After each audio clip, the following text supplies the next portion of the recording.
दोस्तों, स्वागत है आप सभी का आपके अपने YouTube चैनल विश्वगुरु एकेडमी पर। तो दोस्तों, आज की इस वीडियो में हम लोग 18 चैप्टर क्लास 7 की साइंस का इसे डिस्कस करेंगे। ये क्लास 7 की साइंस का लास्ट चैप्टर होगा, ठीक है। और ये जो चैप्टर है ये अपशिष्ट जल की कहानी, जो वेस्ट जो वाटर होता है, ठीक है, वेस्टेज वाटर जो होता है उसकी कहानी की, उसका होता क्या है, ठीक है। उसका पूरा जो प्रक्रम है, जो घरों से वेस्ट जो अपशिष्ट जल जो निकल रहा है घरों से और जगह जगह से जो निकलता है उसका होता क्या है, आखिर उसकी सफाई हो रही होती है या क्या वो वापस में वो यूज़ में आता है कि नहीं आता है, क्या चीज़ें उसकी होती हैं, ठीक है। तो उसी को ही हम यहाँ पढ़ेंगे। तो वही अपशिष्ट जल की कहानी, इस कहानी को हम इस चैप्टर में अच्छे से डिस्कस करेंगे, ठीक है। तो आइए फिर आज की वीडियो स्टार्ट करते हैं। तो देखिए इसमें है, हम सभी अपने घरों में जल का उपयोग करते हैं और उसे गंदा या दूषित करते हैं। दूषित, क्या आपको आश्चर्य हुआ? झाग से भरपूर तेल मिश्रित काले भूरे रंग का जल जो सिंक, बेसिन, शौचालय, लॉन्ड्री आदि से नालियों में जाता है वह अपशिष्ट जल कहलाता है। अगर देखा जाए अपशिष्ट जल की डेफिनेशन या अपशिष्ट जल होता क्या है, तो यही है कि ऐसा जल जिसमें जो कि झाग से भरपूर है, यानी कि इसमें अपमार्जक मिले होंगे, तेल होगा, काला रंग का, काला या भूरे रंग का जल होगा जो कि सिंक, शौचालय, लॉन्ड्री वगैरह की नालियों से निकला होगा, ठीक है। तो वो जल जो होता है वो अपशिष्ट जल कहलाता है। इस प्रकार के कार्यों में प्रयुक्त जल को व्यर्थ नहीं जाने देना चाहिए। मतलब ऐसे कार्यों में जो जल प्रयुक्त होता है उसे वेस्ट नहीं होना देना चाहिए। हमें ऐसे जल से दूषित पदार्थ जो है उनको हटा करके स्वच्छ बना लेना चाहिए। क्या आपने कभी ये सोचा है कि अपशिष्ट जल कहाँ जाता है और इसका क्या होता है? तो इसी को ही हमें यहाँ पे देखना है। तो जल जो है वो हमारी जो पहली हेडिंग है वो जल हमारी जीवन रेखा है। स्वच्छ जल मानवों की मूलभूत आवश्यकता होती है, क्योंकि जल के बिना जो है जीवन लगभग असंभव है, ठीक है। तो स्वच्छ जल जो है वो मानव की मूलभूत आवश्यकता है। आइए हम स्वच्छ जल के विभिन्न उपयोगों पर विचार करें। तो देखिए इसमें क्रियाकलाप के आधार पर हमें स्वच्छ जल के जो उपयोग हैं, जैसे हम लोग ने जो है जो चैप्टर पीछे हम लोग ने एक जल वाला जो चैप्टर पढ़ा था उसमें भी हम लोग ने ये पढ़ा था कि इसमें जल का कहाँ कहाँ कैसे कैसे उसका उपयोग किया जाता है। तो इस क्रियाकलाप में हम कुछ इसी तरीके से ही देखेंगे कि जो जल है उसका कैसे कैसे हम स्वच्छ जल जो है उसका कैसे उपयोग कर सकते हैं। तो देखिए एक स्ट्रक्चर बना करके दिखाया गया है। वृत्ताकार खाली स्थानों में एक वृत्ताकार सर्कुलर जो खाली स्थान दिखाए गए हैं, इसमें जल के उपयोग को हमें लिखना है, ठीक है। इसमें एक दो जो है एक उपयोग यहाँ पे दिया गया है, जैसे कि स्वच्छ जल है, इसका उपयोग यहाँ पेयजल दिया गया है। अब यहाँ पे नहाने में हो जाएगा या खाना पकाने में हो जाएगा, ठीक है, और अन्य जो है उद्योग के कार्य में हो जाएगा, ठीक है। तो इस तरीके से जो है जल का, स्वच्छ जल का उपयोग यहाँ पे इस तरीके से हम लोग करेंगे। आगे हम देखते हैं कि जो जल है इसका और किन किन चीज़ों में इसका उपयोग होता है, ठीक है। और फिर उसके बाद अब जैसे यहाँ पे देखते हैं, दुर्भाग्य से उपयोग के लिए उपयुक्त स्वच्छ जल सभी को उपलब्ध नहीं होता। ये जो उपयोग किए जाने वाला जो स्वच्छ जल है वो दुर्भाग्यपूर्ण की जो है हम ये कंडीशन कह सकते हैं कि दुर्भाग्य से कि वो ये जो जल है वो सभी को उस मात्रा में जो नॉर्मली जो एक पर्याप्त मात्रा होती है उसमें उपलब्ध नहीं हो पाता है। एक रिपोर्ट के अनुसार 1 अरब से अधिक व्यक्तियों को सुरक्षित पेयजल उपलब्ध नहीं है। यहाँ पे एक जो है रिपोर्ट जो संयुक्त राष्ट्र संघ के द्वारा जो है यहाँ पे दी गई है विश्व जो है लेवल पर, कि जो 1 अरब जो व्यक्ति हैं, 1 अरब से जो अधिक व्यक्ति हैं उनको सुरक्षित पेयजल, साफ सुथरा जो पेयजल है वो उपलब्ध नहीं है। इसके कारण विश्व की जनसंख्या का बहुत बड़ा भाग जल संबंधित रोगों से पीड़ित रहता है और मृत्यु का ग्रास हो जाता है। मतलब कहने का है कि विश्व लेवल पर ये एक आंकड़ा दिया गया है, एक रिपोर्ट जो है दी गई जिसके अनुसार 1 अरब से अधिक व्यक्ति जो हैं वो सुरक्षित पेयजल, साफ सुथरा जो पेयजल है वो उनको प्रोवाइड नहीं हो पाता है, जिसकी वजह से कि विश्व की जनसंख्या का बहुत बड़ा भाग जो है वो जल संबंधित जो रोग होते हैं उनसे पीड़ित होता है और उनकी मृत्यु हो जाती है। जैसा कि आपने अध्याय 16 में पढ़ा था, अध्याय 16 हमारा जल वाला जो चैप्टर था, उसमें कई क्षेत्रों के लोग, यहाँ तक कि बच्चे जो हैं उनको स्वच्छ जल लाने के लिए कई किलोमीटर तक पैदल चलना पड़ता था, ठीक है। स्वच्छ जल उनको पीने के लिए या फिर जो है खाना पकाने के लिए, ठीक है। तो ऐसे जो ज़रूरी जो काम है उनके लिए जो स्वच्छ जल है उसको लाने के लिए उन्हें बहुत दूर दूर से उसे लाना पड़ता था। तो क्या ये मानव की गरिमा के लिए गंभीर समस्या नहीं है? बिल्कुल है। और फिर हम लोग ने ये भी देखा था कि कई सारे लोग जो है वो स्वच्छ जल को प्राप्त करने के लिए जो है लाइन लगाए हैं और कभी कभी लड़ाइयाँ भी हो जाती हैं। तो इस तरीके की जो है कंडीशंस होती हैं। तो आपने अध्याय 16 में जनसंख्या वृद्धि, प्रदूषण, औद्योगिक विकास, कुप्रबंधन और अन्य कारकों के कारण अलवण यानी ताज़े जल की आपूर्ति में बढ़ती कमी, कि ताज़े जल की जो सबको उपलब्धता है उसमें जो कमी हो रही है, ठीक है, उसमें जो बढ़ती कमी है उसके बारे में हम लोग ने जो है चैप्टर 16 था इसमें डिस्कस किया था। अब इस गंभीरता को भी देख लेते हैं। ये यहाँ पे जो लाइन्स हैं ये बहुत ही इंपॉर्टेंट है कि ऐसी स्थिति को देखते हुए, स्थिति की गंभीरता को समझते हुए विश्व जल दिवस, जो कि 22 मार्च 2005 को मतलब 22 मार्च को मनाया जाता है ना विश्व जल दिवस, तो 22 मार्च 2005 को संयुक्त राष्ट्र की जनरल असेंबली, संयुक्त राष्ट्र संघ जो है उसकी जनरल असेंबली ने 2005 से 2015 तक की अवधि को जीवन के लिए जल पर कार्य, ये एक जो है टाइटल यूज़ किया था कि जीवन के लिए जल, इस पर कार्य करने के लिए अंतर्राष्ट्रीय दशक के रूप में ये घोषित किया था कि 2005 से लेकर के 2015 तक जो टाइम ड्यूरेशन दी गई थी कि इसके बीच में जो जल की जो कमी हो रही है, जिन एरियाज़ में इसकी कमी हो रही है उसकी जो है कमी को दूर किया जाए, लोगों तक जो है स्वच्छ जल पहुंचाया जाए। तो ये सारे जो है इसमें प्रोग्राम्स रखे गए थे।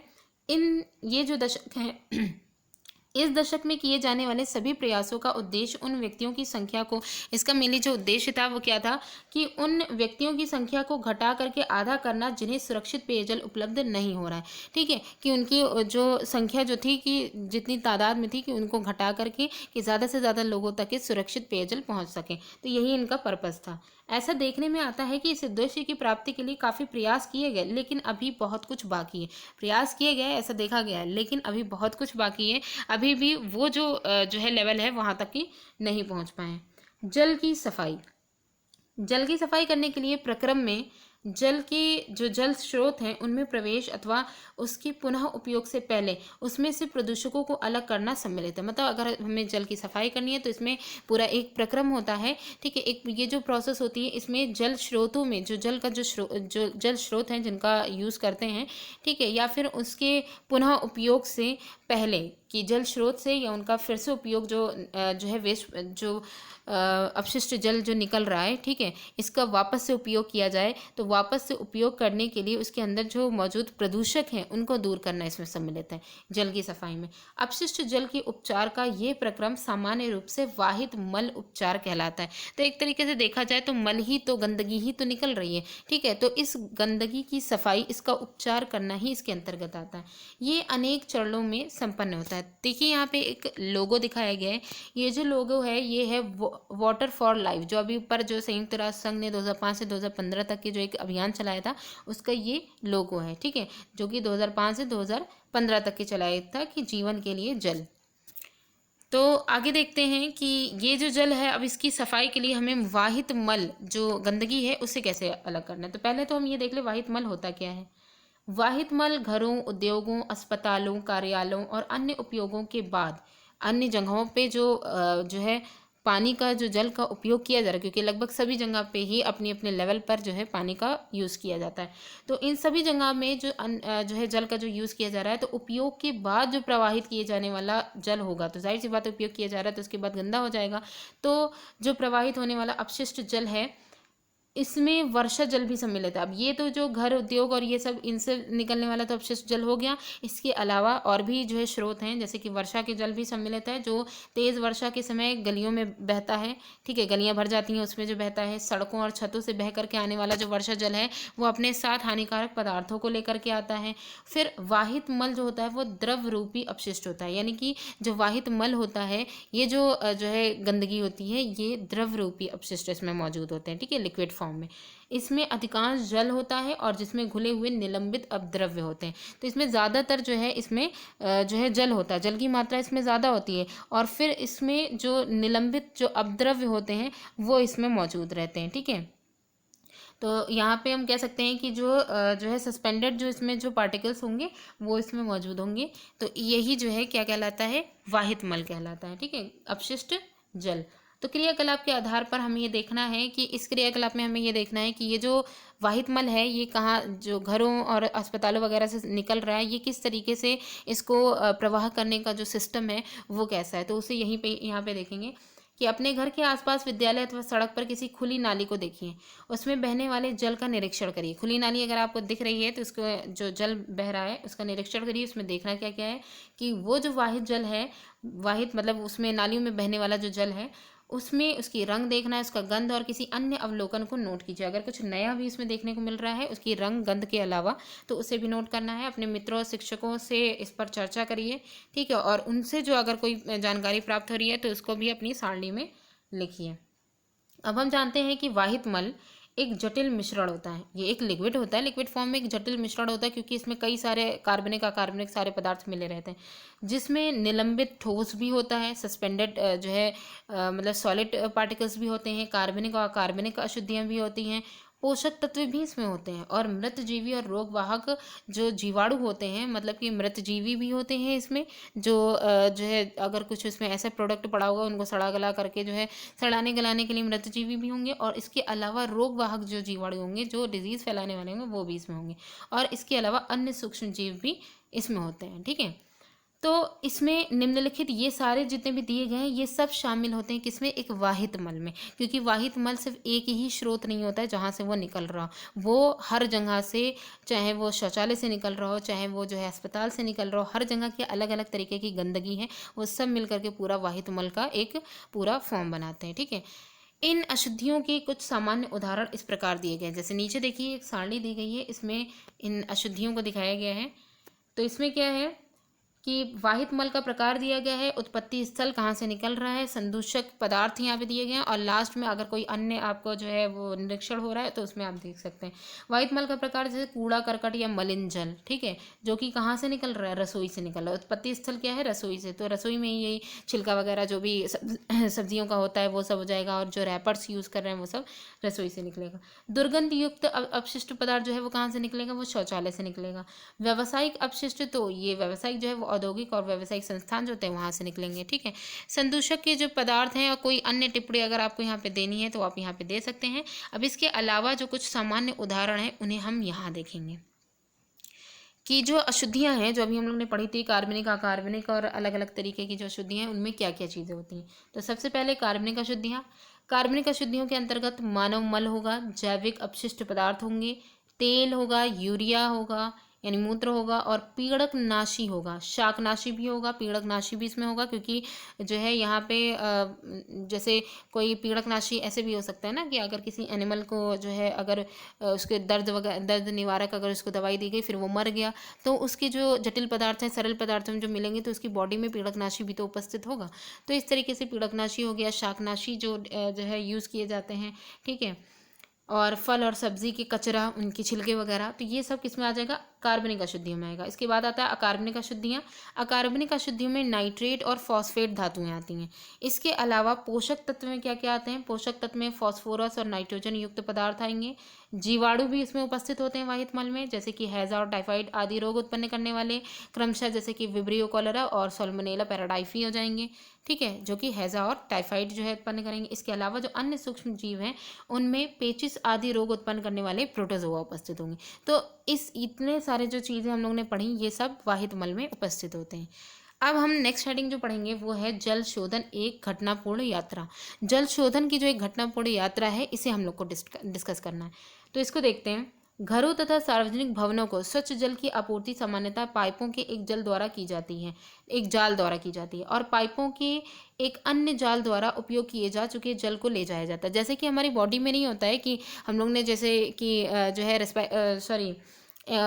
जो परिसंचरण तंत्र था उसमें हम लोग ने पढ़ा था सर्कुलेटरी सिस्टम में कि शुद्ध जल जो है वो ले जाने वाली धमनियाँ थी, अशुद्ध जल जो है वो शुद्ध रक्त ले जाने वाली धमनियाँ थी और अशुद्ध रक्त ले जाने वाली शिराएँ थी। सिमिलरली यहाँ पे भी वही बात कही गई है कि जैसे पानी जो हम लोग को यूज़ करने में है, जो है टंकियाँ लगी रहती हैं, ठीक है, जगह जगह, तो वहाँ से हमारे घरों तक के जो है स्वच्छ पानी पहुँचाया जाता है पाइप के थ्रू, पाइप का पूरा जाल बिछा रहता है, ठीक है। उसी तरीके से हमारे घरों मतलब कि भवनों और जो है अस्पतालों, जगह जगह पूरी एक एरिया में कई सारी चीज़ें होती हैं ना, तो जो है वहाँ से निकलने वाला जो वाहित जो वेस्ट जो है जल होगा उसको भी ले जाने वाले जो सिस्टम, सीवर लाइन वगैरह जो है सिस्टम बनाए गए हैं, तो उनका भी पाइप जाल पूरा बिछा रहता है। तो वही है, कल्पना कीजिए यदि हम भूमि के अंदर अगर देख सकते हैं तो इसमें हमें बड़े और छोटे पाइपों का एक जाल दिखाई देगा।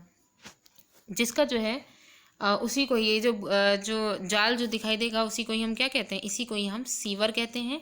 और जो मिल करके ये जो सारे जो पाइप हैं ये सब सीवर कहलाएंगे। जैसे कि हम सबके घरों से जो है अपशिष्ट जल को निकालने के लिए सीवर लाइन जो पड़ी रहती है, और जो मिल करके मल विसर्जन की व्यवस्था करता है। ये जो सीवर बनाए गए हैं यही सीवरेज की जो है अरेंजमेंट करते हैं कि यहीं से ही जितने भी वेस्ट जो है जो जल होगा उससे अलग मतलब अलग अलग तरीके से ये सीवर के द्वारा ही जो सही जगह पहुंचाने वाला, कि ये जो अपशिष्ट जल है इसको सही जगह पहुंचा दिया जाए, उसके अंदर उपस्थित जो गंदगी है उसको भी अलग अलग जो है निकाल करके, जो अभी आगे पढ़ेंगे कि किस तरीके से इसका हमें छटाई करनी है जब हम जल का शोधन करेंगे। ठीक है, यह एक परिवहन तंत्र की तरह है, जैसे अभी हम लोग ने जो है डिस्कस किया था सर्कुलेटरी सिस्टम की तरह, जो वाहित मल को उसके उद्गम स्थल से उसके निपटान के साथ अर्थात उपचार संयंत्र तक ले जाता है। ये जो परिवहन तंत्र है ये क्या करता है, जो वाहित मल जो है जो कि घरों अस्पतालों वगैरह से निकला है उसको उसके उद्गम स्थल से यानी कि घरों से उसके निपटान स्थान यानी अर्थात उपचार संयंत्र तक ले जाया जाता है, जहाँ पे इसका शोधन हम करेंगे। मल व्यवस्था में मेन होल जो होता है वो सामान्यतः प्रति 50 मीटर से 60 मीटर की दूरी पर होता है। मेन होल जगह जगह लगे रहते हैं सीवर लाइन में, उनकी जो डिस्टेंस होती है वो 50 से 60 मीटर की दूरी होती है। दो अथवा अधिक सीवरों के जो संधि स्थल होते हैं जहाँ पे सीवर जुड़े होते हैं वहाँ पर अथवा उन स्थानों पर स्थित होते हैं जहाँ दिशा में परिवर्तन होता है। तो ये जो मेन होल होते हैं वो कहाँ कहाँ होते हैं, या तो दो या अधिक जो संधि स्थल होंगे जो सीवर लाइन के वहाँ पर ही उपस्थित होंगे, या फिर उन स्थानों पर स्थित होंगे जहाँ पे दिशा परिवर्तन हो रहा होगा। इन होल्स का मेन काम ये होता है कि जैसे घरों वगैरह से अगर कोई ऐसे जो है अपशिष्ट पदार्थ जैसे कपड़ा या पॉलीथीन अगर जैसे पाइप वगैरह से अगर निकली तो ये सीधा सीवर में जाएंगी। तो सीवर में जा करके जाहिर सी बात है ये जो है गल करके ख़त्म तो होने वाली ये सारी चीज़ें हैं नहीं। ठीक है, तो इनका क्या होगा, ये जा करके सीवर में कहीं ना कहीं फंस जाएंगी। तो मेन होल का काम यही है कि अगर ये कहीं फंस गई हैं तो इतनी दूरी पे इसको रखा गया है कि इसको ईजिली इसकी सफाई की जा सके। ठीक है, तो ये चीज़ हो गया सीवर लाइन में, और फिर इसके बाद मेन होल की बात भी हो गई। अब क्रियाकलाप के द्वारा हमें इसको देखना है कि अपने घर, विद्यालय अथवा किसी सार्वजनिक भवन से वाहित मल के पथ का अध्ययन करें, चाहे हमारे घर से करें या फिर विद्यालय से या फिर सार्वजनिक भवन जो है वहाँ से करें, कि वाहित मल का जो रास्ता है वो कहाँ कहाँ से कैसे कैसे गया है। तो इसके लिए क्या कार्य करेंगे, वाहित मल के पथ का पहले हम रेखांकित चित्र बनाएंगे। दूसरा, गली सड़क अथवा परिसर में घूमकर उनका सर्वेक्षण करें और मेन होलों की संख्या मालूम करें कि हमारे एरिया में जितनी दूर हम जा सकते हैं वहाँ पे हम जो है ये देखें कि ये सीवर लाइन कहाँ तक की पड़ी है और उसमें कितने होल्स हैं, तो उनकी संख्या को भी हम जो है ज्ञात करें।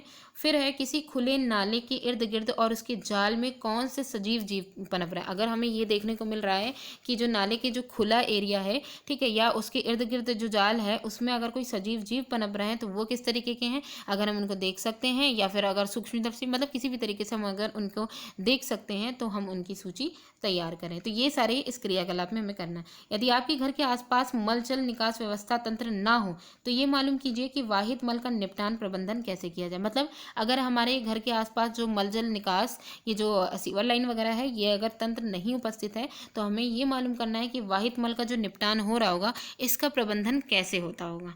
ठीक है, अब जाहिर सी बात है अब इनका तो अरेंजमेंट हो नहीं पा रहा है कि सीवर के थ्रू उनको डायरेक्ट वहाँ पहुँचा दिया जाए। तो अब जिस जगह ये सीवर नहीं पड़े हुए हैं, सीवर लाइन नहीं पड़ी हुई है, तो वहाँ का जो है वाहित मल जो है वो कैसे निकलता होगा। तो नेक्स्ट हमारी हेडिंग यही है कि प्रदूषित जल का उपचार। अब हमें यहाँ पे ये जो प्रदूषित जल है इसका हमें उपचार करना है, इसकी सफाई करनी है।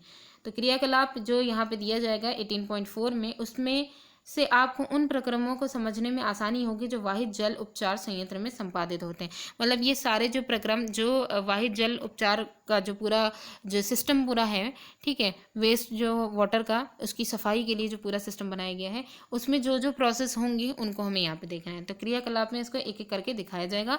इसके बाद यहाँ पे क्रियाकलाप में हम लोग खुद करेंगे, उसके बाद रियलिटी में कैसे होता है इसको देखेंगे। ठीक है, तो इस क्रियाकलाप को करने के लिए अपने सहपाठियों को समूहों में विभाजित, पहले ग्रुप में जितने भी हमारे क्लास के सहपाठी क्लासमेट्स हैं उनको ग्रुप में जो है डिवाइड करने के बाद प्रत्येक चरण में प्रेक्षणों का रिकॉर्ड करिए। हर एक चरण ग्रुप में डिवाइड हो जाए, उसके बाद अलग अलग स्टेप में जो जो प्रेक्षण हम करते जा रहे हैं उसको रिकॉर्ड करते जाएं।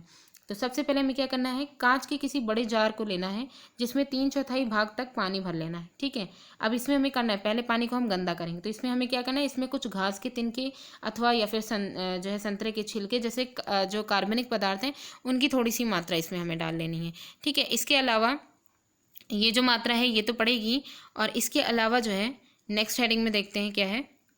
इसके अलावा जो है अपमार्जक जैसे सर्फ वगैरह अगर कोई है, या फिर जो है कपड़े धोने में अगर कुछ निकला हो वो, और स्याही, या फिर अगर स्याही नहीं है तो किसी रंग की कुछ बूंदें मिला ले। तो इतनी सारी चीज़ें हमें मिलानी है। इसके बाद हमें क्या करना है, जो जार हमने ले रखा था, जार में ढक्कन लगा करके उसे अच्छी तरह से हिलाएं और मिश्रण को 2 दिन तक के धूप में रहने दें।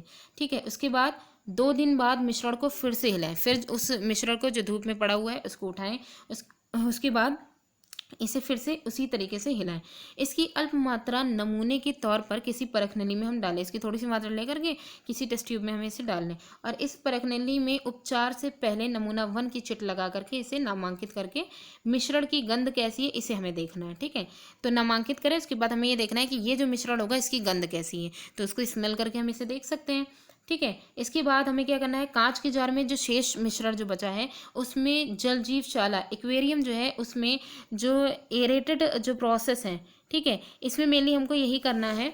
ठीक कि जो एरेटर है वातरित है उसे कई घंटे तक के वायु के बुलबुले, मतलब जैसे जो वो होता नहीं है एक्वेरियम, एक्वेरियम का पानी कैसे साफ रहता है, उसमें एरेटेड हमेशा एरेटर जो होता है वो चलता रहता है कि जो पानी जो है पानी के द्वारा वहाँ पाइप एयर जो है बाहर से उसमें डाली जाती है जिसमें जो है बुलबुले उठते चले जाते हैं। तो वही हमें इसको भी करना है, एरेटेड करना है। इसमें पानी की जो ये जो जल है इसमें लगातार पानी के बुलबुले, एयर जब हम डालेंगे तो पानी के बुलबुले उठेंगे। ठीक है, तो ये हमें करना है। तो वातृत को रात भर फिर उसको इसी तरीके से जैसे एक्वेरियम में चलता रहता है उसी तरीके से इसको इसमें भी लगा दे, रात भर उसको पड़े रहने दें ताकि मिश्रण कुछ घंटों तक के वातन उसका हो सके। उसको जो है जो मिश्रण है उसको कुछ घंटे तक के इसमें बबल्स, एयर के बबल्स जो हैं इसमें बनते रहें।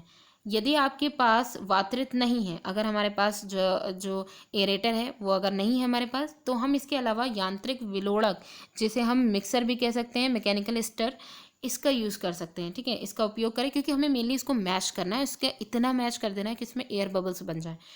आपको इसे अनेक बार विलोड़ित करना पड़ सकता है, जाहिर सी बात है जब हम इसको मिक्सर में डालेंगे तो इसमें भी अनेक बार कई बार इसको करेंगे ताकि इसमें एयर बबल्स उड़ जाएँ। अब हमें क्या करना है, अगले दिन जब वातन प्रक्रम कुछ घंटों तक के हो जाए तो किसी अन्य परख नली में दूसरा नमूना डाल लें। अब इसी में से ही थोड़ा सा पानी लेकर के या जो भी जो है मिक्सचर है उसमें से दूसरी परख नली में से डाल दें और इसमें हम क्या डालेंगे, वातन के बाद जब हम इसको एरेट कर देंगे तो इसके बाद नमूना 2 करके इसे नामांकित करके छिट लगा देंगे। ठीक, नेक्स्ट क्या करना है, फिल्टर पत्र अब लेना है, फिल्टर पेपर लेना है। एक टुकड़े को फिल्टर पेपर का एक टुकड़ा जो है इसको मोड़ करके शंकुआकार बना लेंगे। ठीक है, इसके बाद अब फिल्टर पत्र जो है फिल्टर पेपर को स्वच्छ पानी से गीला कर लेंगे और फिर शंकु को कीप्स में लगा देंगे। स्वच्छ पानी से गीला करके फिर पूरा जो शंकु जो बना रखा है उसको कीप में लगा देंगे। कीप को किसी स्टैंड पर लगाएंगे। ठीक है, उसके बाद क्या करना है, कीप में पहले बालू, उसके ऊपर महीन, पहले बालू डालें, उसके ऊपर महीन बजरी जो होगी जो मोरंग वगैरह होती है वो डालें और अंत में मध्यम साइज की बजरी की परतें बिछाएंगे, थोड़े बड़े बड़े कंकड़ उसमें हों। ठीक है, उसके बाद हमें क्या करना है, वास्तविक फिल्टर संयंत्र फिल्टर में पत्र का उपयोग, जो यहाँ पे बताया गया है कि जो रियल में जो फिल्टर होता है वो जो फिल्टर सिस्टम होता है उसमें फिल्टर पेपर का यूज़ नहीं किया जाता है, उसमें बालू की जैसी एक मोटी परत जो है उसमें होती होगी। ठीक है, लेकिन उसमें जो है फिल्टर पेपर का यूज़ नहीं किया जाता है। अब क्या करना है, ये वाला फिल्टर तो कर लिया, अब बचे हुए वातित द्रव को फिल्टर करके, ये जो बचा हुआ वातित द्रव था जो परखनली में निकालने के बाद उसको फिल्टर करके बीकरों में भर देना है। ये बीकर जो हमने ले रखा है उसमें भरना है। द्रव को फिल्टर से बाहर गिरने मत दीजिए। ये जो द्रव है इसको इतनी धीरे धीरे डालना है कि वो फिल्टर से बाहर ना निकले। ठीक है, कीप से बाहर ना गिरे। यदि फिल्टर किया हुआ द्रव स्वच्छ अगर नहीं हुआ है तो इसे तब तक ही फिल्टर करते रहिए जब तक कि आपको स्वच्छ जल नहीं मिल जाता। ठीक है, इसका जो ये जो प्रोसेस यूज़ की है इसको बार बार कर सकते हैं। तो देखिए यहाँ पे कैसे दिखाया गया है कीप में। ठीक है, इसमें वातित द्रव जो है उसको इसमें डाला गया है फिल्टर करने के लिए।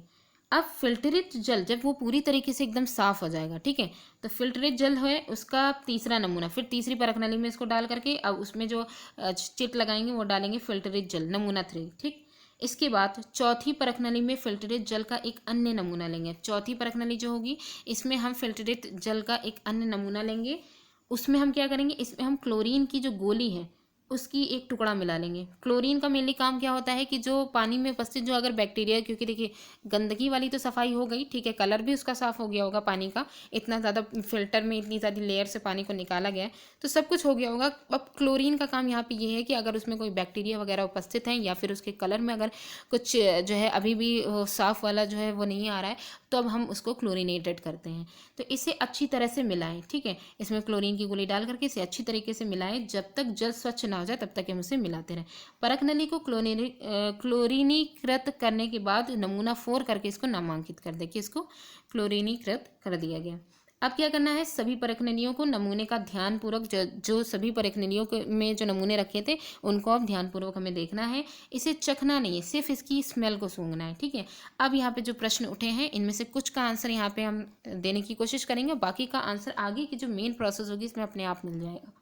तो देखिए पहला क्वेश्चन है कि वातन के बाद द्रव के रंग रूप में आपको क्या परिवर्तन दिखा। तो पहली बार जब था कि पहली जो टेस्ट ट्यूब थी उसमें मेनली क्या हो रहा था कि उसमें जो है जो भी हमको मिला था तो वो पूरी तरीके से जो है अपशिष्ट जल था, ठीक। तो उसमें स्मेल वगैरह भी आ रही होगी, इसका जो है कलर भी होगा वो गंदा होगा, भूरा होगा, काला होगा, जैसा भी होगा, ठीक। जब उसमें वातन किया गया तब द्रव के रंग रूप में आपको क्या परिवर्तन हुआ। तो जब हम वातन करेंगे तो इसके बाद जैसा भी हमको उसका रंग रूप दिखेगा, ज़्यादा साफ तो नहीं दिखेगा लेकिन मटमैला थोड़ा बहुत तो कम हो जाएगा, ठीक। उसके बाद है क्या, वातन से द्रव की गंध बदल जाती है। तो थोड़ी तो चेंज होगी, बिल्कुल होगी, ठीक है। उसके बाद बालू के फिल्टर द्वारा किस प्रकार की अशुद्धियाँ दूर हो गई हैं। तो बालू के फिल्टर के द्वारा जो है जो मोटी मोटी अशुद्धियाँ होंगी वो वहीं पे ही फंस जाएंगी और वो दूर हो जाएंगी, ठीक है। मोटी जो है मतलब कि एक निलंबित जो सेडिमेंटेड जो है गंदगी होगी, जो तलछट जो होगा वो उसमें से निकल जाएगा पानी में से। अब क्या है, क्या क्लोरीन से दूषित जल का रंग लुप्त हो गया है, हो गया था। तो ये भी हो सकता है क्योंकि क्लोरीन का मेन काम ही होता है कि जो वाटर होता है उसको एकदम ही फ्रेश कर देना और इसमें बस से जो हानिकारक जीवाणु वगैरह है इनको भी नष्ट कर देना। क्या यह अपशिष्ट जल की गंध से अधिक अरुचिकर होती है। यानी कि यहाँ पे ये कह रहे हैं कि क्या यह जो अपशिष्ट जल है यह अपशिष्ट जल की गंध से अधिक रुचिकर होती है, ठीक है। तो यहाँ पे मेनली यही कहा गया है कि क्लोरीन की अपनी कोई गंध होती है, ये क्वेश्चन पूछा है। उसके बाद पूछा है क्या जो अपशिष्ट जल होता है क्या उससे ये इसकी जो गंध होती है वो ज़्यादा जो है रुचिकर होती है। तो इसे जब हम ये एक्सपेरिमेंट करेंगे तो हमें अपने आप इसका पता चल जाएगा, ठीक है। अपशिष्ट जल का उपचार अब संयंत्र के द्वारा, ये तो मेनली जो क्रियाकलाप में हमें करना था कि हम अपने हिसाब से कैसे एक अपशिष्ट जल को साफ सुथरा कर सकते हैं। रियलिटी में कैसे होता है उसे आप देखेंगे। अपशिष्ट जल के उपचार में भौतिक, रासायनिक, जैव प्रक्रम सम्मिलित होते हैं। जब इनका उपचार होता है तो इसमें भौतिक तरीके से भी होता है, रासायनिक तरीके से भी होता है, जैविक प्रक्रम भी सम्मिलित होते हैं। इसलिए क्योंकि जल को संदूषित करने वाले, जल को जो है जो प्रदूषित कर रहे हैं वो जो है करने वाले भौतिक, रासायनिक और जैविक द्रव मतलब इसमें उपस्थित होते हैं, इसी वजह से इनको हमें अलग करना है, ठीक है। तो अब यहाँ पे देखिए पहला सिस्टम, सबसे पहले हमें क्या करना है, सर्वप्रथम अपशिष्ट जल को ऊर्ध्वाधर लगी छड़ों से बने जो छलाका छन्ने होते हैं, शलाका छन्ने, इनको बार स्क्रीन कहते हैं, उससे गुजारा जाता है। तो सबसे पहले क्या, बार स्क्रीन से जो अपशिष्ट जल है उसको गुजारा जाएगा।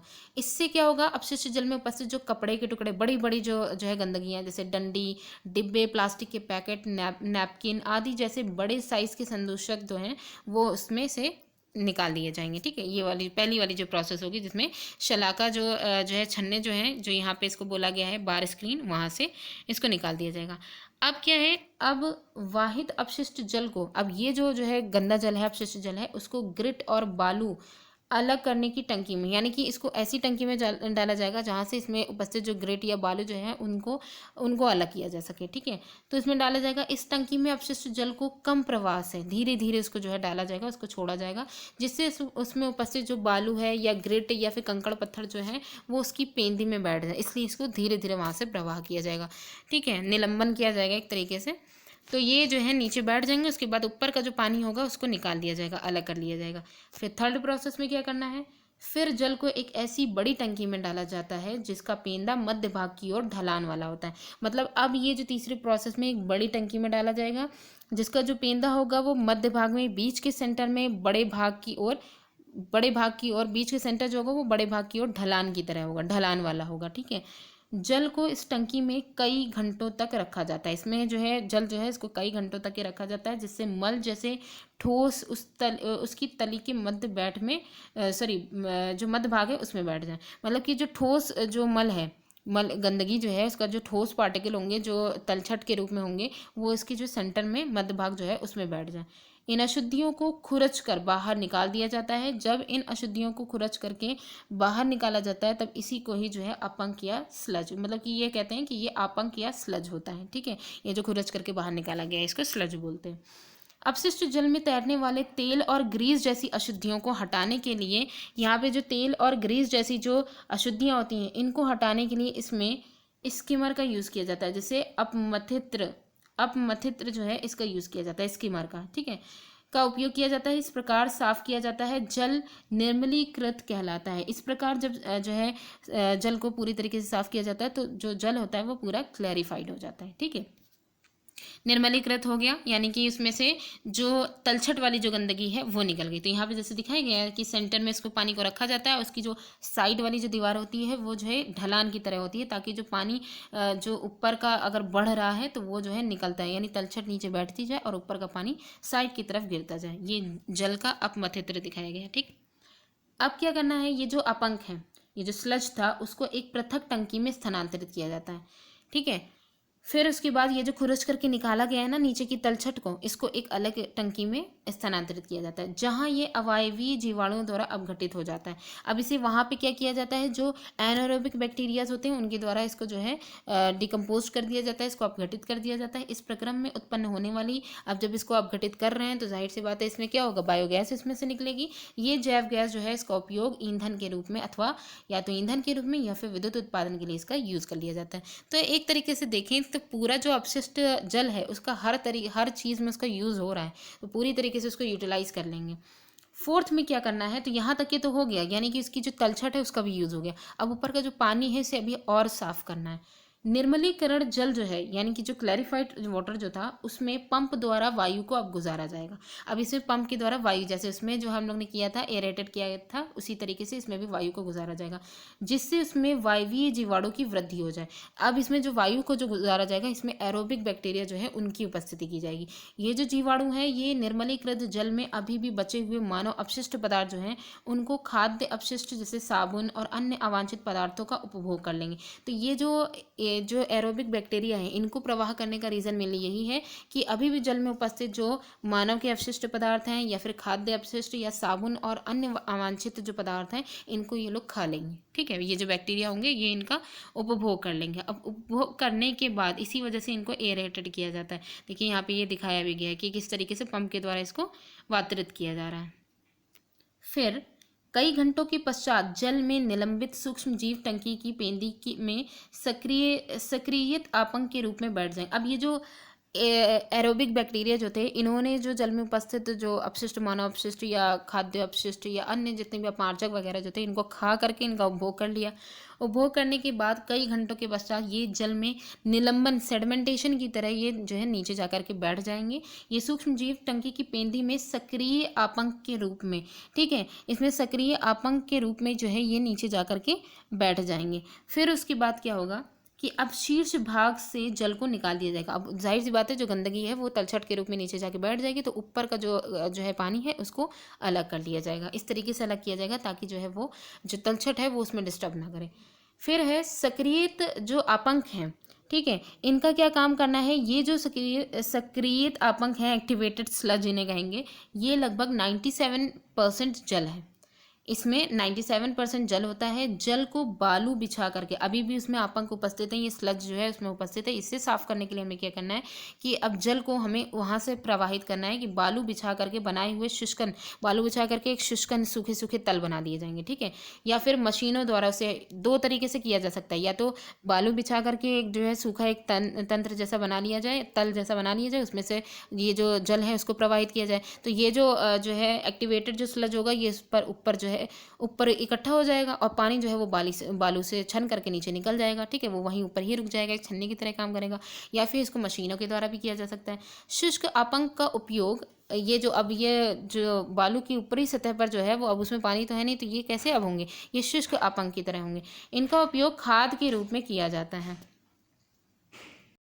जिससे अब ये जो ऊपर वाले जो शुष्क आपंक हैं, जो ड्राई स्लज होगा, इसका यूज़ खाद के रूप में कर लिया जाएगा, ये भी यूज़ हो गया, जिससे कार्बनिक पदार्थ और पोषक तत्व पुनः मृदा में वापस चले जाते हैं। तो अब ये जो कार्बनिक पदार्थ और पोषक तत्व जो उसमें उपस्थित होंगे शुष्क आपंक में, स्लज में, ये वापस से फिर से पेड़ों को मिल जाते हैं। ठीक है, उपचारित जल में अल्प मात्रा में कार्बनिक पदार्थ और निलंबित तत्व होते हैं। ये जो उपचारित जो जल जो था, जिसको अभी पूरी तरीके से जो है इसका उपचार किया जा रहा था, उसकी सफाई की जा रही थी, इसमें अल्प मात्रा में कार्बनिक पदार्थ और निलंबित तत्व होते हैं।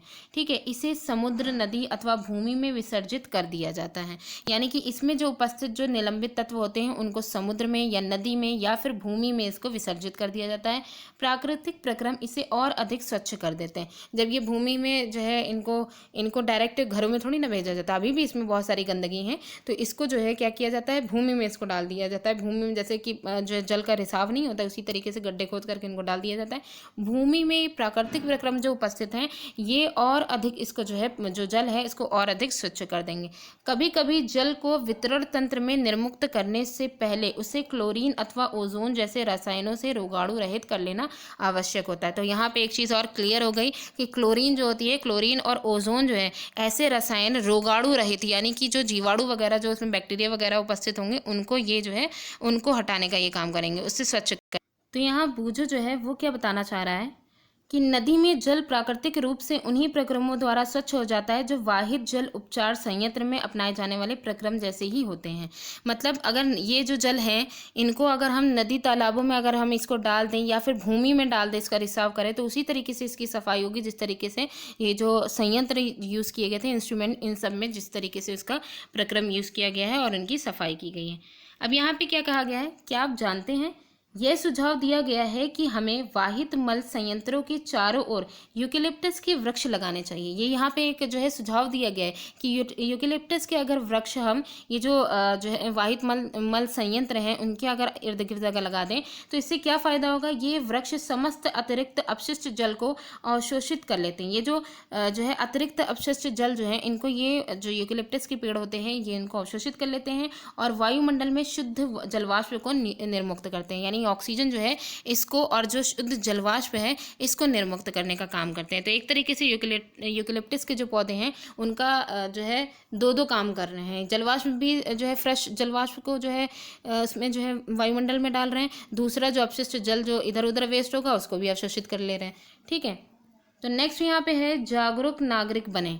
तो आगे अब हम लोग के लिए जो काम है वो यहाँ पे बताया गया है। अपशिष्ट पदार्थों की उत्पत्ति मानव के प्राकृतिक एवं सामाजिक क्रियाकलापों का परिणाम है, परंतु हम अपशिष्ट पदार्थों की मात्रा तथा उनकी जो विविधता है उसको सीमित अवश्य कर सकते हैं। तो यहाँ पे जो जागरूक नागरिक बने इस वाली जो हेडिंग है इसमें मेनली यही है कि क्रियाकलापों के आधार पर जो भी अभी हम लोग ने क्रियाकलाप किए उसके आधार पर हम पदार्थों की उत्पत्ति या मानव की प्राकृतिक एवं सामाजिक क्रियाकलाप जो हैं इनके द्वारा उत्पन्न जो है अपशिष्ट पदार्थ जो निकल रहे हैं, जो वेस्ट जो है वाटर जो निकल रहा है, इसकी जो मात्रा है इसकी मात्रा पर कंट्रोल, मतलब इसका कह सकते हैं कि अपशिष्ट पदार्थों की जो मात्रा है उनकी विविधता को सीमित अवश्य कर सकते हैं। इसको ख़त्म नहीं कर सकते क्योंकि ये तो हमारी नीड है ना, लेकिन हम इसको कंट्रोल कर सकते हैं, इसको सीमित कर सकते हैं। तो हम प्रायः कूड़े कचरे से उठने वाली जो दुर्गंध होती है उससे परेशानी का अनुभव करते हैं। खुली नालियों का दृश्य घृणित लगता है, अच्छा नहीं लगता, गंदा लगता है। ठीक है, वर्षा काल में स्थित और भी वर्षा काल जब होती है तो ये जो स्थितियाँ होती हैं वो और भी ज़्यादा भयावह हो जाती हैं। जब नालियाँ उमड़ने लगती हैं, नालियाँ भर जाती हैं और उनका कचरा सड़कों पर फैल जाता है, हमें कीचड़ से भरी जो सड़कें होती हैं उनसे अपना मार्ग ढूंढना पड़ता है और उसमें से हो करके ये कहिए गुजरना पड़ता है। ये परिस्थितियाँ अत्यंत अस्वास्थ्यकर होती हैं एवं रोग कारक हो सकती हैं क्योंकि सड़कों पर बिखरे जो कचरे या अपशिष्ट पदार्थ होते हैं उनमें रोगवाहक मच्छर, मक्खियाँ तथा अन्य कीट पनपने लगते हैं। ठीक है, ये सारी सिचुएशन वर्षा ऋतु में और भी ज़्यादा भयावह हो जाती हैं। एक जागरूक नागरिक के नाते आपका ये कर्तव्य है कि आप नगर पालिका तथा ग्राम पंचायत को इन विषम परिस्थितियों के बारे में आगाह करें तथा उनसे यथोचित कदम उठाने के लिए आग्रह करें। मतलब हमारा ये कर्तव्य बनेगा कि नगर पालिका या फिर जो ग्राम पंचायत है उनसे ये जो समस्याएं हैं, अगर किसी जगह रोड खराब है या नालियाँ एकदम जो है एकदम सरफेस पे हैं और फिर पानी नहीं निकल पा रहा है, तो ये सारी समस्याएं हम उनको बताएं। ठीक है, उनसे उनको आगाह करें, उनसे आग्रह करें कि इन परेशानियों को वो जल्द अज जल्द उसको सही करें। यदि किसी घर से निकलने वाला वाहित जल पास पड़ोस में गंदगी फैला रहा है, अगर किसी घर से निकल रहा है वाहित मल और वो पास पड़ोस में गंदगी फैला रहा है, तो आप उनसे अन्य नागरिकों के स्वास्थ्य के प्रति संवेदनशील होने का निवेदन करें कि उनसे ये कहें कि आप इसकी जो है सफाई करें। तो अब पहेली का क्या कहना है, अपशिष्ट जल उपचार संयंत्र का बोझ मत बढ़ाइए। पहेली जानना चाहते हैं कि ये कैसे संभव, मतलब यहाँ पे वो कह रही है कि जो अपशिष्ट जल का जो उपचार किया जा रहा है उसके द्वारा उसकी सफाई की जा रही है, तो इसमें काम बहुत ज़्यादा, अभी हम लोगों ने देखा भी कि कितने स्टेप, और ये कोई जल्दी होने वाला तो काम है नहीं।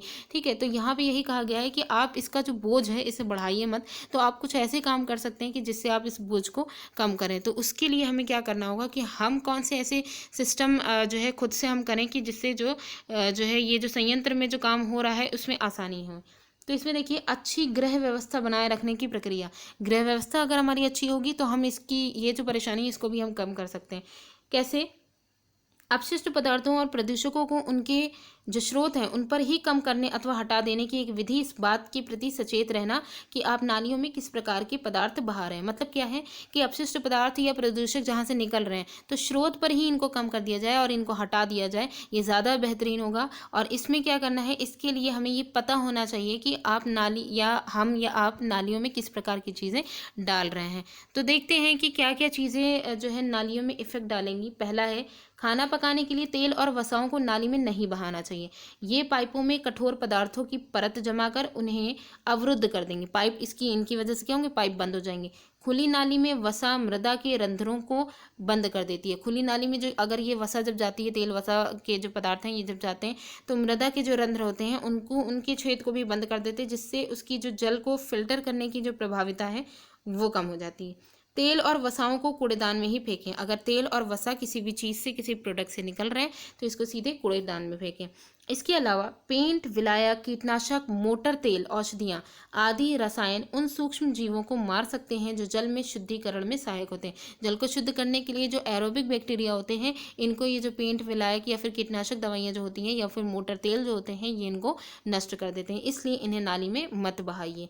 फिर इसके अलावा है, प्रयुक्त चाय की पत्ती, बचे हुए ठोस खाद्य पदार्थ, मृदु खिलौने या रुई या फिर सैनिटरी टॉवल वगैरह जो है ये सारी चीज़ें कूड़ेदान में ही फेंका जाना चाहिए, क्योंकि ये नालियों को अवरुद्ध कर देंगे। भाई जाहिर सी बात है ये सारे जो है अवशिष्ट पदार्थ हैं ये बड़े जो है उसमें आएंगे, ठीक है, बड़े पदार्थों में आएंगे और ये जो है नालियों को बंद कर देंगे।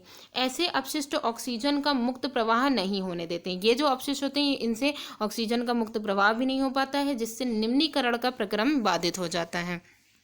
जिससे निम्नीकरण हैम्पर्स की प्रोसेस होती है, इसका प्रक्रम जो है वो डिस्टर्ब ना हो, वो बाधित। तो यहाँ पे यही बताया गया है कि अगर ऑक्सीजन का मुक्त प्रवाह नहीं हो पाता है तो ऐसी सिचुएशन में निम्नीकरण की जो प्रक्रम है वो बाधित हो जाता है, ठीक है, इसमें रुकावट आ जाती है। नेक्स्ट हेडिंग हमारी है स्वच्छता और रोग।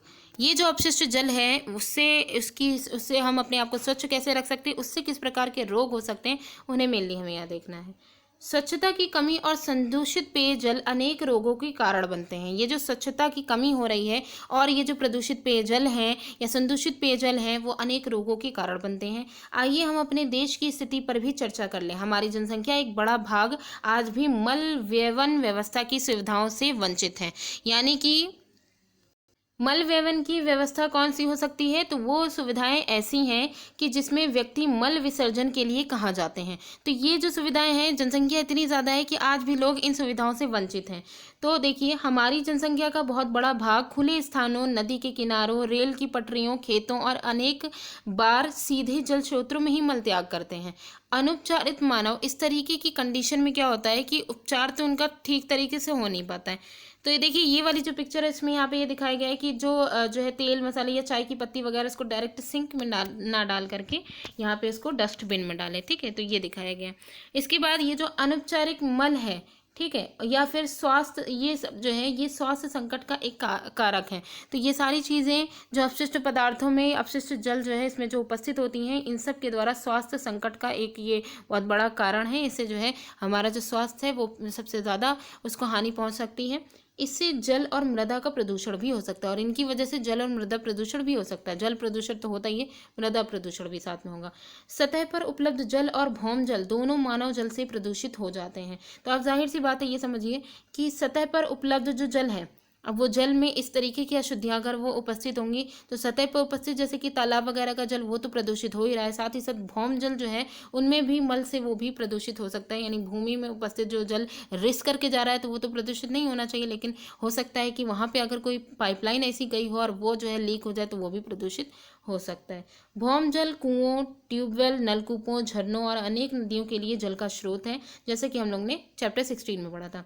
अतः अनुपचारित मानव मल या फिर जल जनित रोगों का सबसे सुगम पथ ये बन जाता है। तो अगर देखा जाए कि ये जो है ये नदी, तालाब और ट्यूबवेल वगैरह ये इनका ये भौम जल जो होता है ये इसका मुख्य स्रोत है, ठीक है। तो इसलिए हम ये कह सकते हैं कि अनुपचारित मानव मल या जल जनित रोग का ये सबसे सुगम पथ भी बन जाता है, क्योंकि ये इन सब में जो है जाएगा, उसके बाद यही भौम जल जो है हम लोग घरों में भी यूज़ करते हैं और फिर ये इसी में ही ये जो है मल के द्वारा जो हानिकारक जो बैक्टीरिया वगैरह हैं उनको इधर से उधर ट्रांसफ़र करने में भी ये जो भौम जल है ये बहुत ही ज़्यादा जो है एक सुविधाजनक एक रास्ता बन जाएगा। ठीक है, तो आगे देखते हैं। अब इनके द्वारा अगर मान लीजिए भौम जल यानी ट्यूबवेल वगैरह या नदियों वगैरह में इस तरीके का अपशिष्ट पदार्थ जो, अगर ऐसा होता नहीं है कि जैसे नाले वगैरह जो होते हैं वो डायरेक्ट जा करके छोड़ दिए जाते हैं नदियों में तालाबों में, तो अब उनमें सफाई के लिए तो कोई जो है चीज़ें उपस्थित है नहीं, तो वो डायरेक्ट जो है प्रदूषण जो भी गंदगी है वो सब उसी में ही जा रही है नदी जल में।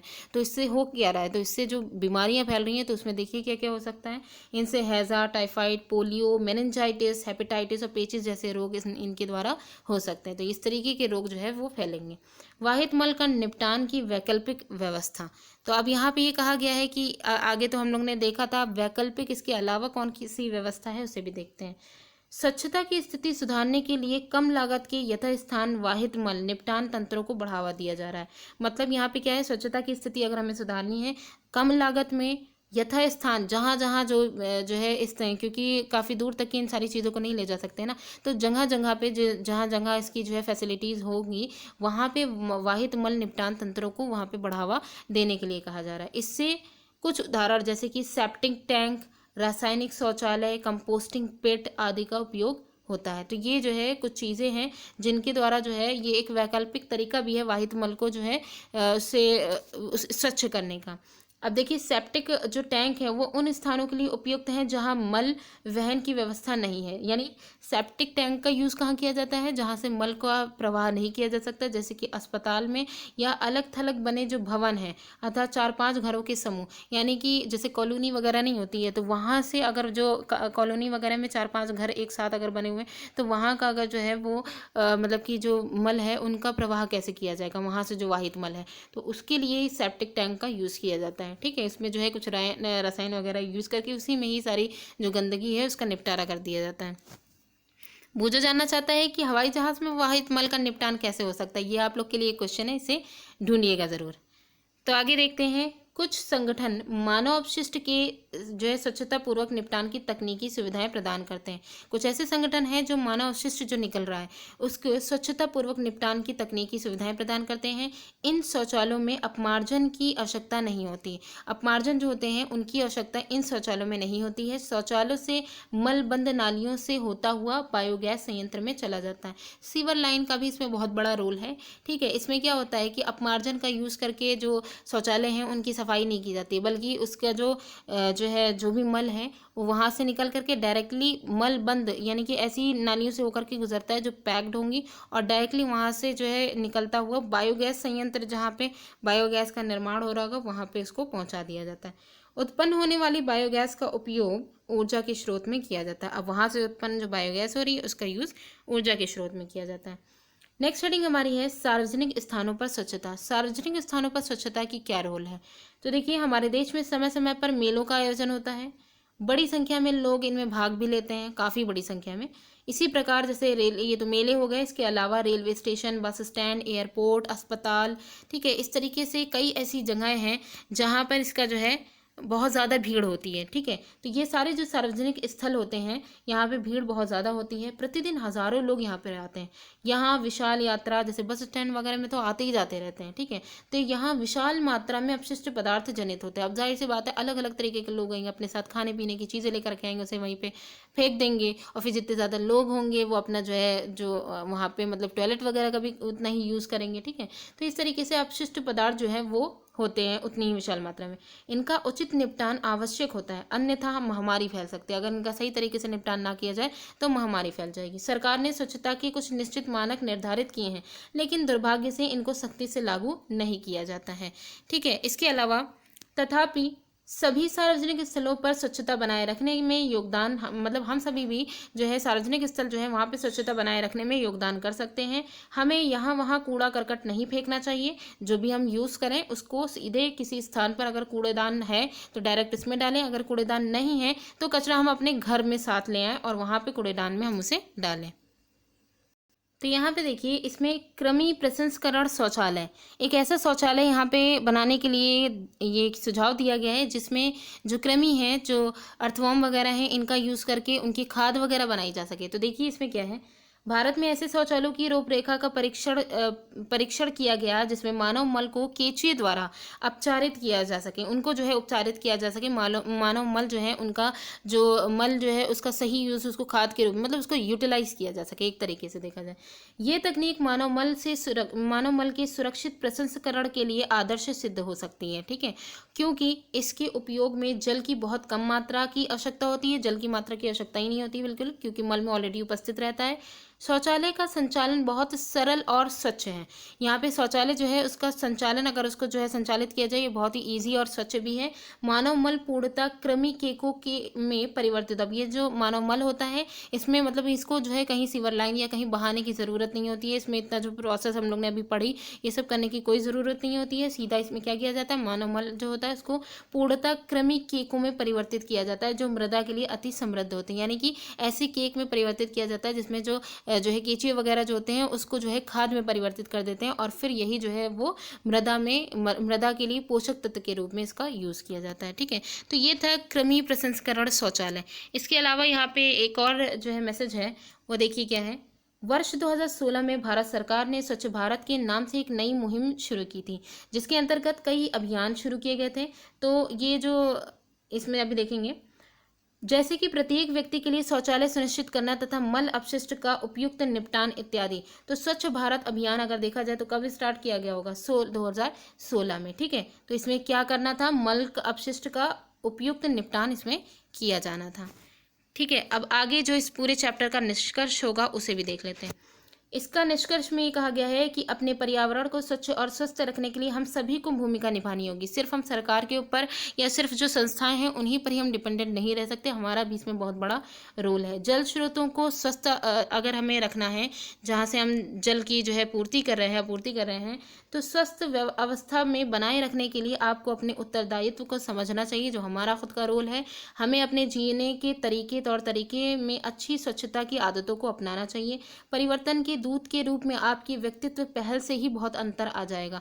दूसरों को अपने दृढ़ संकल्प और विचारों और आशावादिता से प्रभावित करें, ठीक है। यदि सभी व्यक्ति एक साथ मिल करके कार्य करें तो बहुत कुछ हो सकता है। सामूहिक कार्य में अत्यधिक शक्ति होती है। मतलब यहाँ पे ये जो संदेश दिया गया है इसमें सिंपली इतना ही बताया गया है कि हम लोग जो अवशिष्ट जो पदार्थ हैं जिनका हम डिपेंड कर रहे हैं नगर पालिका या गवर्नमेंट के ऊपर की सफाई सुथराई करें, उन पर तो हम डिपेंड कर रहे हैं, हम अपना पैसा वगैरह सब कुछ करें, लेकिन हम अपना खुद का दायित्व अगर यूज़ नहीं कर रहे हैं, हम अपना खुद का जो है रिस्पॉन्सिबिलिटी कि अगर कुछ भी हम यूज़ करें तो कूड़े करकट को ऐसी रोड पर ना डाल दें, उसको डस्टबिन में डालें। और ज़्यादा अच्छा ये होगा कि घर से निकलने वाले जो कूड़े हैं उनको अलग अलग तरीके से डस्टबिन में किसको डालना है, पानी में नाली में किसको बहाना है, तो इस पर खास ध्यान रखें तो ये और भी ज़्यादा हेल्पफुल हो जाएगा, ठीक है। तो हमारा भी अब इसमें बहुत बड़ा रोल है। यहाँ पे एक महात्मा गांधी जी का एक जो है स्टेटमेंट है तो उससे देख लेते हैं। मानवीय और पथ प्रदर्शक कार्य प्रारंभ करने के लिए, ऐसा कार्य जो मानवीय हो और पथ प्रदर्शक हो, उसको प्रारंभ करने के लिए किसी को भी किसी दूसरे का मुंह नहीं देखना चाहिए। अगर आप ऐसा करना चाह रहे हैं तो आपको किसी दूसरे का मुंह नहीं देखना है कि वो ऐसा नहीं कर रहा है तो हम भी क्यों ऐसा करें, ठीक है। अगर आप ऐसा करना चाह रहे हैं तो आप खुद इसकी पहल कीजिए। तो ये जो चैप्टर था वो यहाँ पे कंप्लीट होता है, ठीक है। अब इसमें जो ज़रूरी क्वेश्चन है उन्हें डिस्कस कर लेंगे। बाकी इसमें जितने भी क्वेश्चन दिए गए वो पूरे चैप्टर में हम लोग ने अच्छे से डिस्कस किया, वही सारे प्रोग्राम इसमें यूज़ करने हैं, ठीक है। तो यहाँ पे क्वेश्चन फर्स्ट दिया गया है, रिक्त स्थानों की पूर्ति कीजिए। इसमें क्या है, पहला है जल को स्वच्छ करना को दूर करने का प्रक्रम है। तो जल को स्वच्छ करना जो है वो प्रदूषक जो होते हैं उनको दूर करने का ये एक प्रक्रम है, ठीक है। प्रदूषकों को दूर करने का एक प्रक्रम है। दूसरा है घरों द्वारा निर्मुक्त किए जाने वाला अपशिष्ट जल जो होता है वो कैसा कहलाता है, वो मल विसर्जन कहलाता है। मल विसर्जन जो जल होता है वो मल विसर्जन कहलाता है, ठीक है।